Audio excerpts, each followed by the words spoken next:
بسم اللہ الرحمن الرحیم اقرأ باسم ربک الذی خلق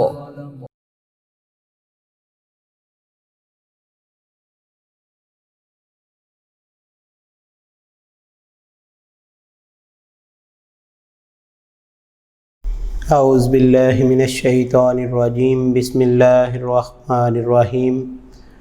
معزز سامعین، طلباء و طالبات، now we are starting work for day 1,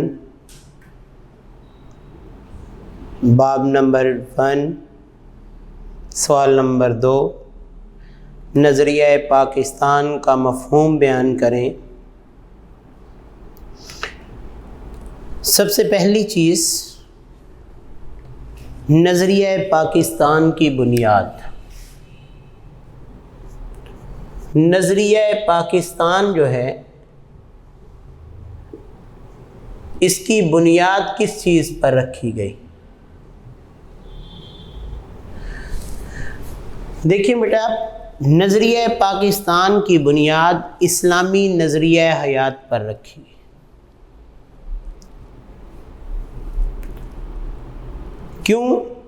کیونکہ پاکستان ایک ایسا ملک بننا چاہتا تھا اور مسلمان اس کو ایک ایسا ملک بنانا چاہتے تھے جہاں مسلمان اسلام کے اصولوں کے مطابق اپنی زندگی گزار سکیں۔ اس کے ساتھ ساتھ نظریہ پاکستان کا مفہوم کیا ہے، یعنی نظریہ پاکستان سے کیا مراد ہے؟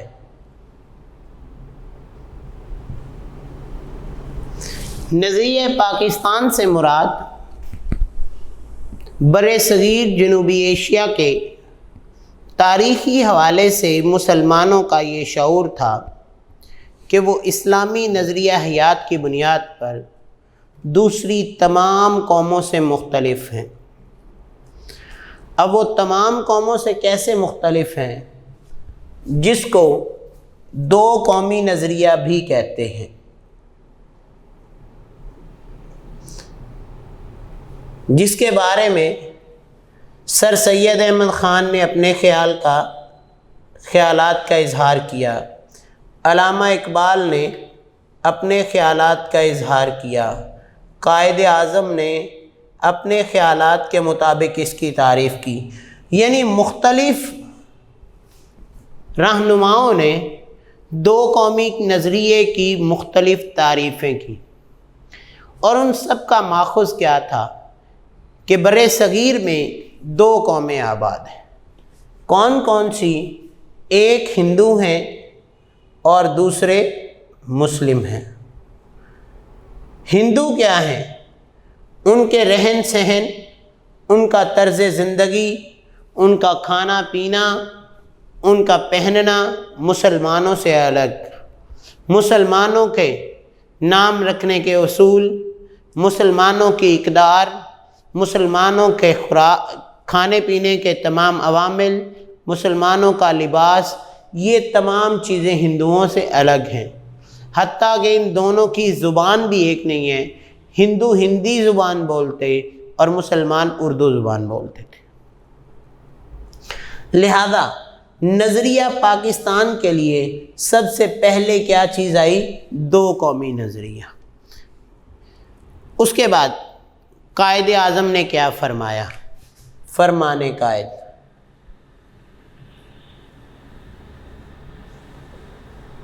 فرمان قائد ہمارے پاس کیا ہے؟ آپ نے فرمایا پاکستان تو اسی روز معرض وجود میں آ گیا تھا جس دن برصغیر میں پہلا شخص مسلمان ہوا تھا۔ نظریہ کی تعریف کی روشنی میں نظریہ پاکستان وہ لائحہ عمل ہے جس کی بنیاد ایک خاص نظریہ یعنی اسلام پر رکھی ہے، جس کو واضح کرنے کا مقصد اسلام کو ایک تہذیبی، ثقافتی، تمدنی، سیاسی اور معاشی نظام کے طور پر نافذ کرنا تھا۔ اس کے بعد نظریہ پاکستان کی تعریف۔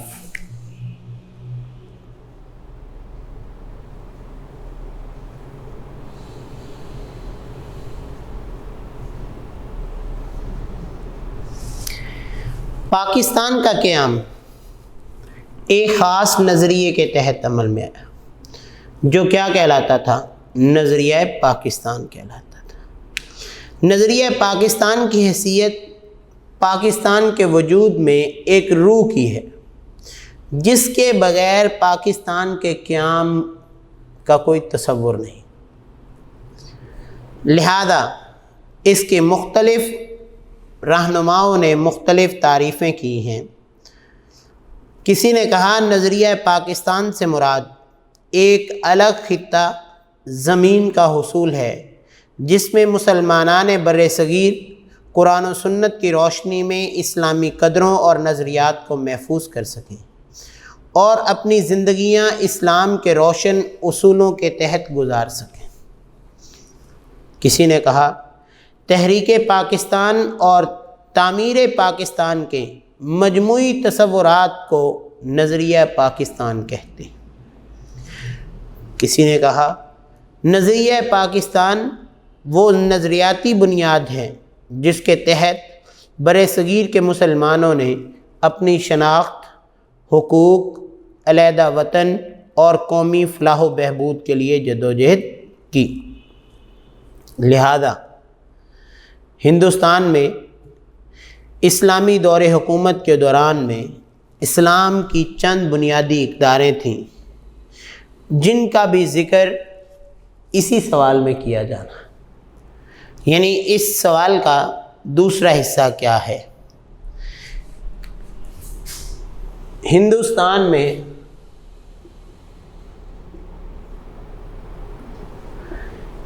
اسلامی دور حکومت کی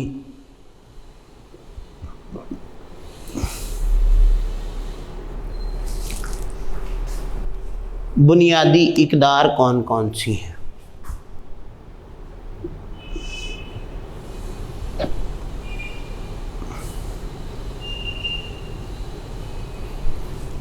سب سے پہلی چیز کیا تھی کہ ان بنیادی اقدار میں سب سے پہلے ہم اسلامی اقدار کی بات کریں گے۔ کیا کہیں گے؟ اسلامی اقدار۔ اس کے بعد مسلمان مصلحین،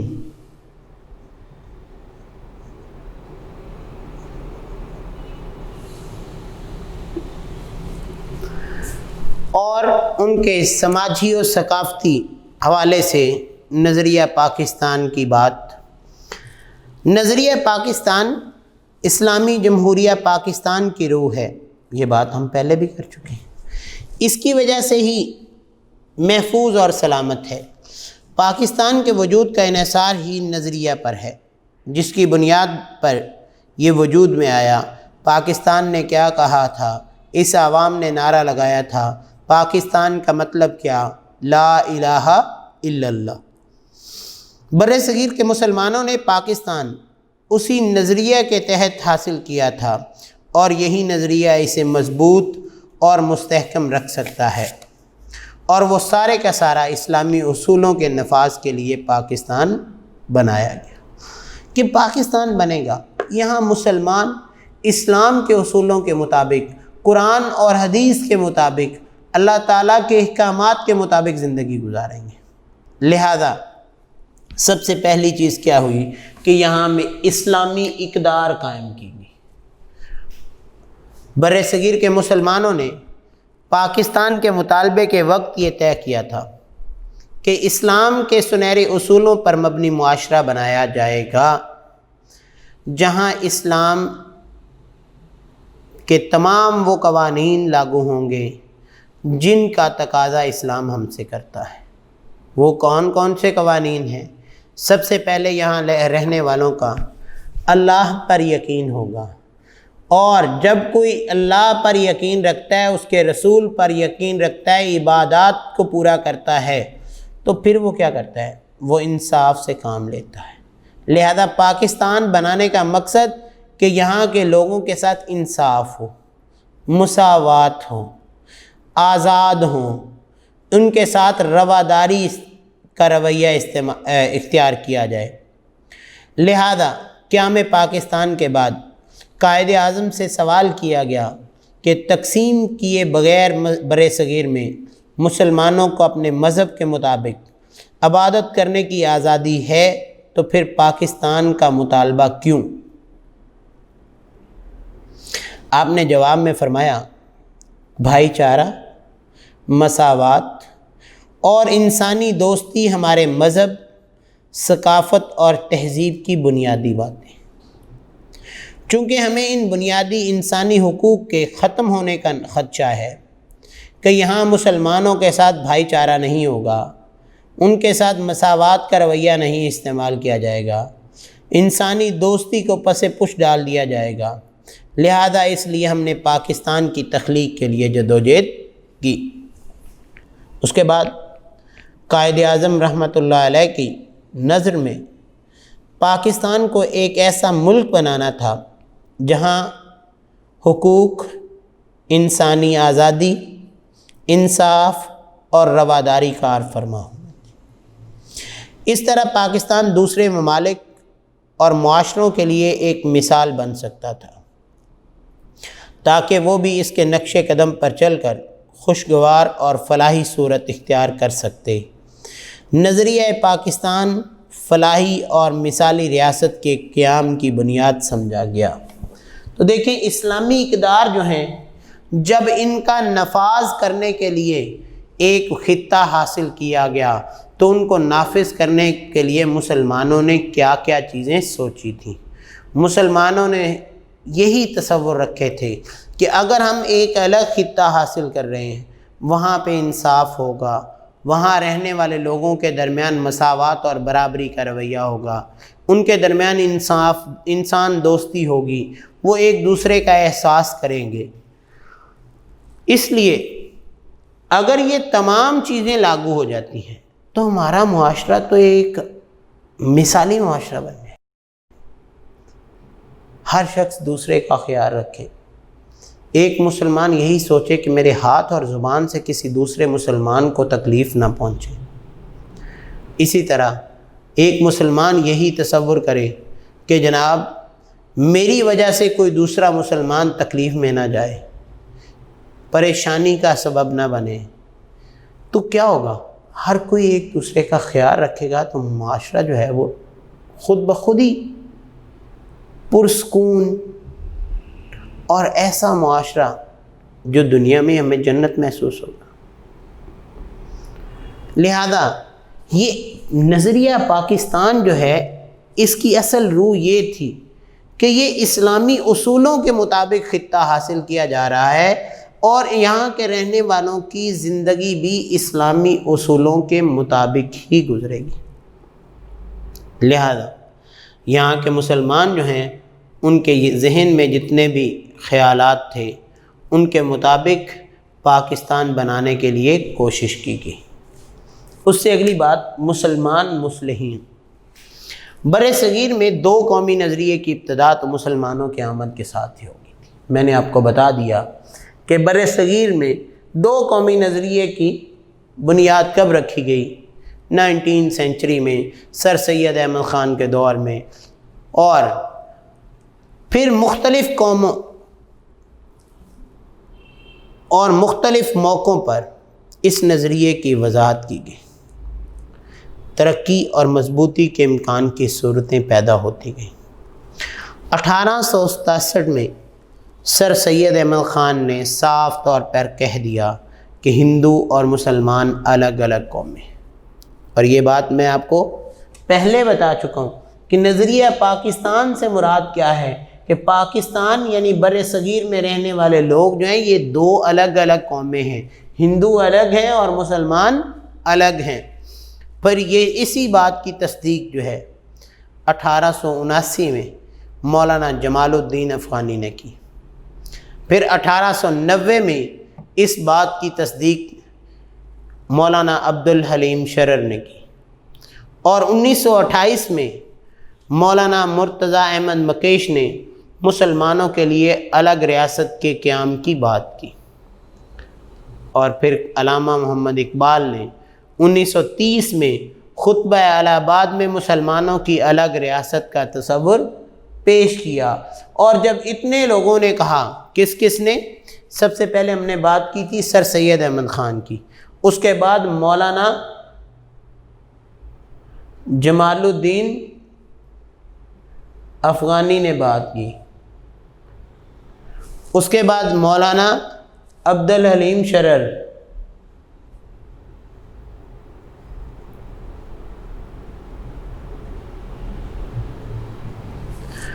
اس کے بعد مولانا عبدالحلیم شرر کے بعد مولانا مرتضی احمد مکیش،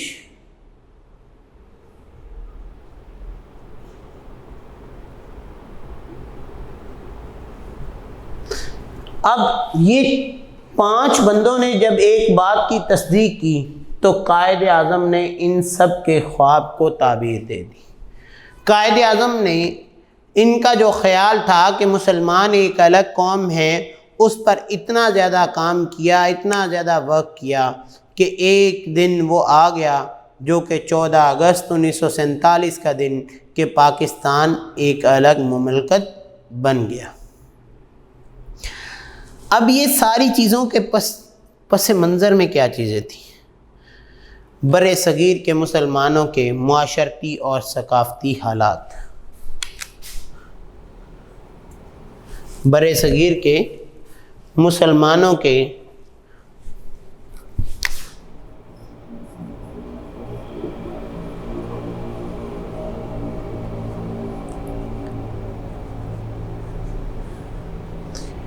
اور ثقافتی حالات۔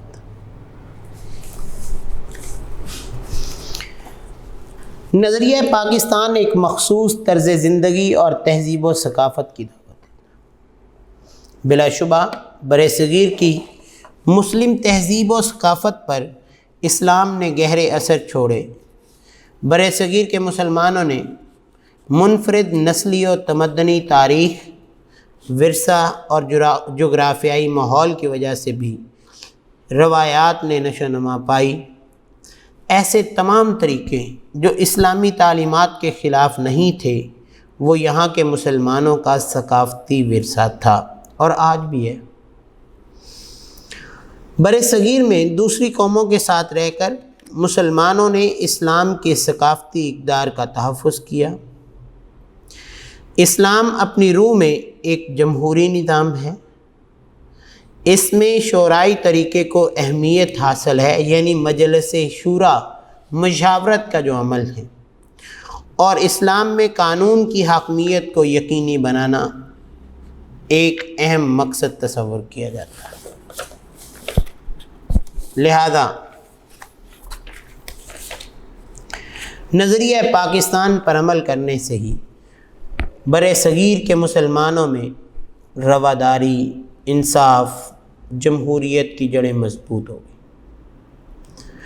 اب کیا ہوا کہ یہاں کے رہنے کے والے جو لوگ تھے، جب ان کے ذہنوں میں یہ بات آ گئی کہ جب تک ہم الگ ملک حاصل نہیں کریں گے، ایک الگ زمین حاصل نہیں کریں گے، خطہ حاصل نہیں کریں گے، تب تک ہم اسلام کے اصولوں کے مطابق مکمل زندگی نہیں گزار سکتے۔ لہذا نظریہ پاکستان میں جو ہے، اس میں اسلامی اصول ایک اہمیت کے حامل تھے۔ پھر یہاں پر جمہوری اصولوں کو بھی شامل کیا گیا۔ قومی تعمیر نو کا انحصار ملی جذبوں کی آبیاری، جمہوریت کی کامیابی اور اسلام سے وابستگی پر تھی، کیونکہ اسلام سے جو لوگ جڑے ہوئے ہیں ان کے خیالات کچھ الگ، جو دوسرے لوگ ہیں ان کے خیالات کچھ الگ۔ برصغیر میں کئی زبانیں بولنے والے مسلمان رہتے تھے، ان کی ثقافتیں، روایتیں نسلیں اور سماجی ماحول مختلف تھے، اور رنگوں میں بھی یکسانیت نہیں تھی، ایک جیسے رنگ بھی نہیں تھے۔ دین اسلام ہی واحد طاقت تھی جو تمام مسلمانوں کو ایک قوم کے سانچے میں ڈھالے ہوئے۔ جیسے دیکھیں، ایک حبشی ہے، حبشہ میں رہتا ہے، اس کی رنگت ہم سے مختلف، اس کا رہن سہن ہم سے مختلف، لیکن اس سے ہمارا رشتہ کس چیز کا ہے؟ اس سے ہمارا رشتہ صرف اور صرف اسلام کا۔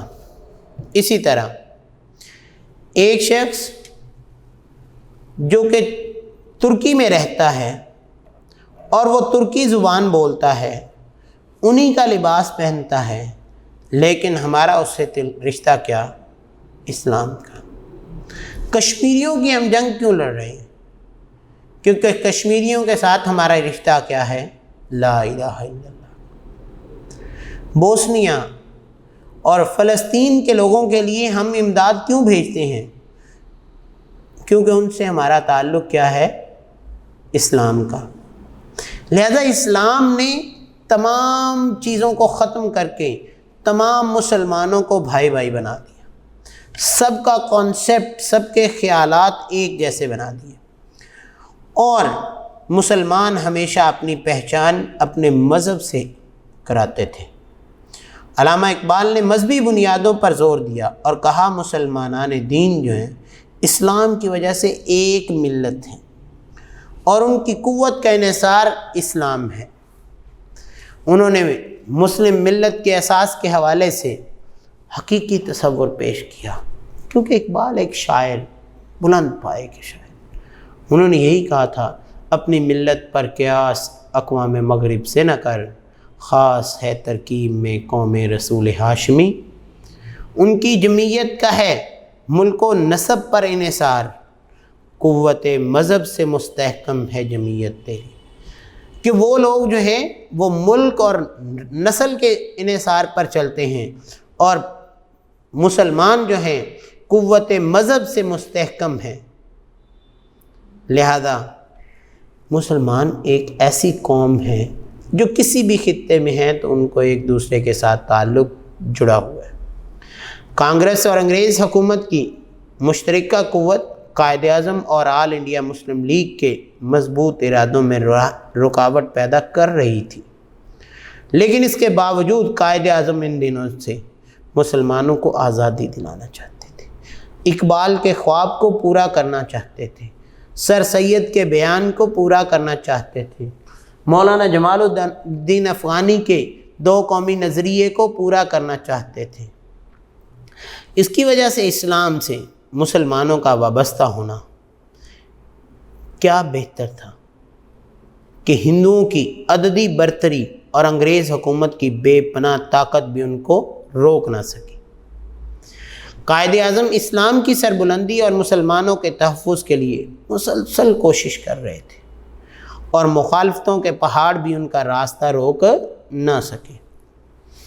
مسلم قوم نے اپنے عظیم قائد کی سربراہی میں اپنے آپ کو اتنا مضبوط اور پھر بھرپور قوم کے طور پر ثابت کیا، اور ملی اتحاد کے ذریعے مسلمانوں کے جداگانہ قومیت کے تصور کو کامیاب بنایا۔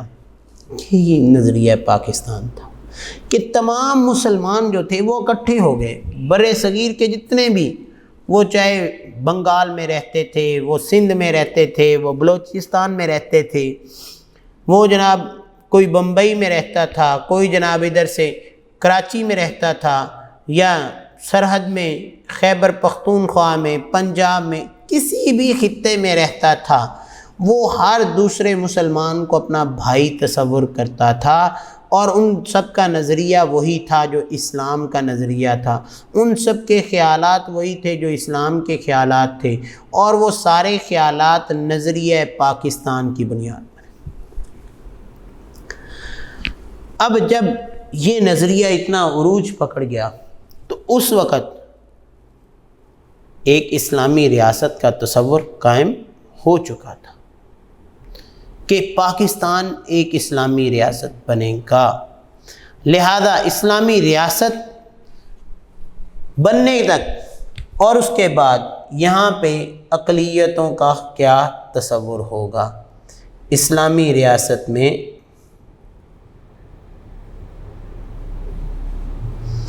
اور اقلیتوں کا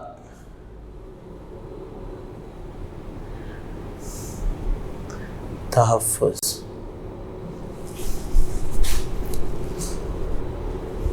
یا اقلیتوں کے حقوق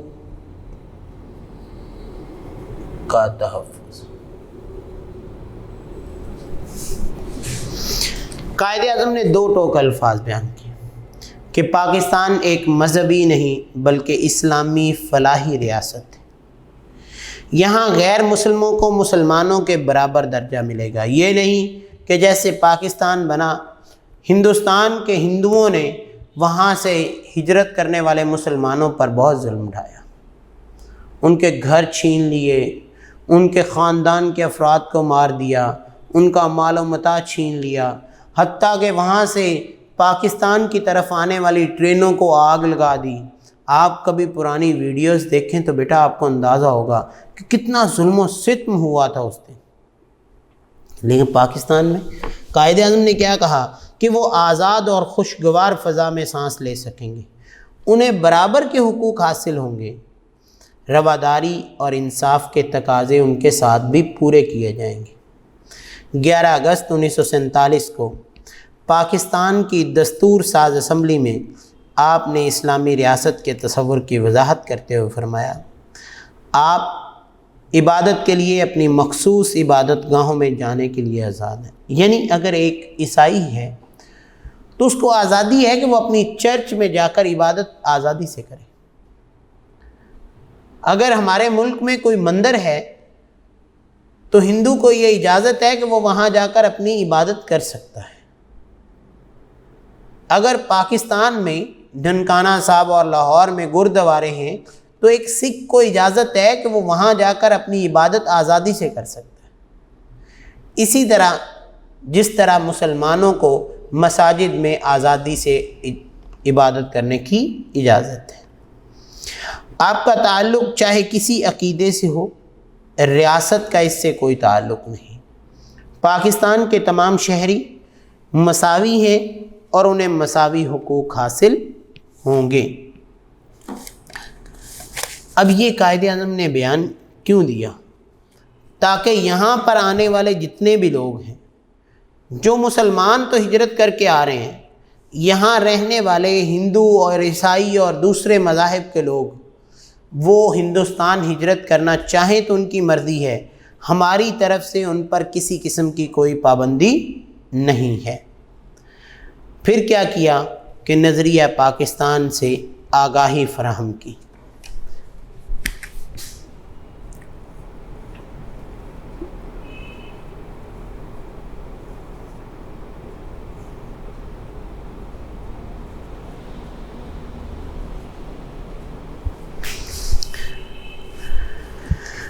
آج کی نوجوان نسل کو نظریہ پاکستان اور قیام پاکستان کے مقاصد سے پوری طرح آگاہ رکھنے کی ضرورت ہے۔ بیٹا آپ لوگ، یہی تو بات ہے کہ اگر آپ یہ سمجھتے کہ بھئی پاکستان میں پیدا ہونے والے ہر شخص پر وہ تمام اصول لاگو ہیں جو اسلام کے اصول ہیں،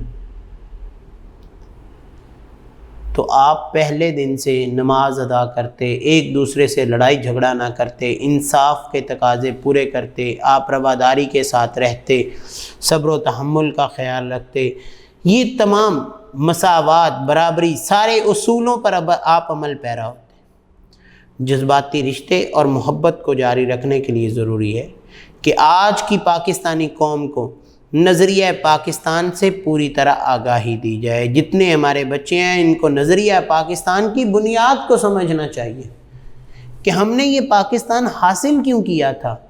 ہم نے پاکستان، بھئی اگر ہم نے اسلام کے اصولوں کے مطابق زندگی نہیں گزارنی تو ہم انڈیا میں ہی رہ لیتے، وہ سارا بھارت ہی رہنے دیتے۔ ہمیں اس خطے کی ضرورت کیا تھی؟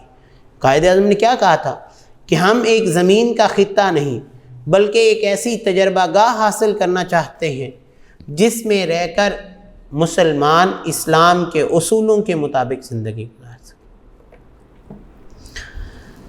انہیں اس عظیم تحریک سے آگاہ کیا جائے جو پاکستان کی تخلیق کے لیے بر صغیر میں چلائی گئی۔ آج ہمارے بچے 14 اگست پہ بائکس کے سلنسر اتار کر اور بڑے بڑے باجے پکڑ کر شور مچاتے پھر رہے ہوتے ہیں کہ اس دن یہ ہمارا ملک آزاد ہوا۔ کبھی ہم نے یہ غور کیا کہ یہ ملک کتنی تکالیف کے بعد حاصل ہوا؟ اس ملک کے بننے میں کتنے لوگوں نے اپنی جانیں قربان کی؟ اس ملک کے بننے میں کتنے رہنماؤں نے اپنی دن رات کی محنتیں ایک کیں؟ اس کے بننے کے لیے پس پشت کتنے رہنماؤں نے محنت کر کے اپنی نیندوں کو حرام کیا؟ بھئی ان لوگوں کو تو اس ملک کے بنانے کے لیے اتنی محنت کرنا پڑتی تھی کہ دن اور رات میں وہ لوگ کوئی فرق ہی محسوس نہیں کرتے تھے۔ پھر عظیم رہنماؤں کی رہنمائی میں جو آرڈرز ملتے تھے ان کو فالو کرتے تھے۔ تمام مسلمان آپس میں اکٹھے ہو جاتے تھے، اور جب یہ تمام پاکستان کے عوام کو مضبوط اور متحد رکھنے کے لیے یہی صرف کافی ہے کہ وہ نظریہ پاکستان کو سمجھ لیں، اور اگر انہیں نظریہ پاکستان کی اہمیت اور تحریک پاکستان کے لیے رہنماؤں کی قربانیوں کا پوری طرح پتہ چل جائے تو پھر کیا ہوگا؟ ہمارا پاکستان کے ساتھ سب سے زیادہ لگاؤ ہوگا۔ ہمارے رہنما اگر ان رہنماؤں کی طرح آج بھی کام کریں تو ملک ترقی کی راہ پر گامزن ہو سکتا ہے۔ ہمارے درمیان یہاں پہ علاقائی طور پر، زبانوں کے طور پر، صوبائی طور پر نفرتیں اتنی پیدا ہو گئی ہیں کہ کوئی دوسرے کو دیکھنا پسند نہیں کرتا۔ حتیٰ کہ یہاں پارٹی بیس پر آپ بچے ہیں، آپ اپنے آپس میں شیئر کر رہے ہوتے ہیں، کوئی کہتا ہے میں نون لیگ کی طرف ہوں، کوئی کہتا ہے میں پیپلز پارٹی کی طرف ہوں، کوئی کہتا ہے میں تحریک انصاف کی طرف ہوں۔ آپ آپس میں بعض اوقات جھگڑ پڑتے ہیں، جبکہ ہمیں یہ سوچنا چاہیے کہ یہ ہمارا سب کا ملک ہے، ہم سب نے اس کے لیے محنت کرنی ہے۔ آپ میں سے بھی کوئی بچہ محنت کرے، وہ سمجھے کہ یہ میری ذمہ داری ہے، میں نے اپنے ملک کو سنوارنا ہے، سب سے پہلے وہ اپنی ذمہ داریاں پوری کرے۔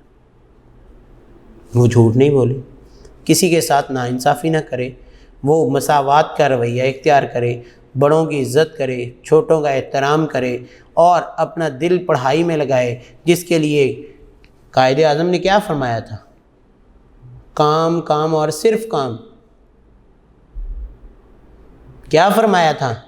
ایمان، اتحاد اور تنظیم ہمارے اسکولوں کے باہر لکھا ہوتا ہے، لیکن نہ تو ہم اللہ پر اتنا پکا یہ ایمان رکھتے ہیں، نہ ہم سب میں اتحاد ہے، اور نہ ہی ہم سب منظم ہیں۔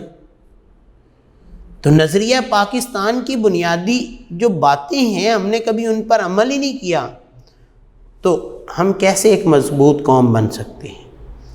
ہمارے بعد کئی قوموں نے آزادی حاصل کی اور وہ ہم سے زیادہ ترقی کر چکے ہیں، لیکن اگر ہم بھی متحد ہو کر اس ملک کے لیے کام کریں، اس ملک کے لیے سارا کچھ کریں، ہمارے رہنما بھی اس پہ عمل کریں اور عوام بھی اسی نظریے کے تحت کام کرے، تو ہمارا ملک بھی ان کی طرح دنیا میں ترقی یافتہ ممالک کے ناموں میں شامل ہو جائے۔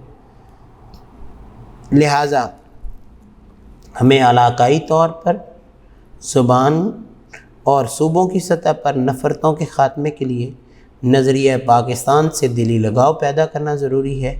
ہمارے دلوں میں نظریہ پاکستان کی محبت پیدا ہو، پاکستان کا وہی جو تصور ہمارے آباء و اجداد کے دلوں میں تھا وہ ہمارے دلوں میں پیدا ہونا چاہیے۔ اگر ہم اپنے دلوں میں پاکستان کا وہ تصور قائم کر لیتے ہیں جو ہمارے آباء و اجداد کے دلوں میں تھا، جو یہ چاہتے تھے کہ واقعہ ہی ہمارے لیے ایک خطہ ہونا چاہیے جہاں رہ کر ہم آزادانہ نماز پڑھ سکیں، آزادانہ قرآن مجید کی تلاوت کر سکیں۔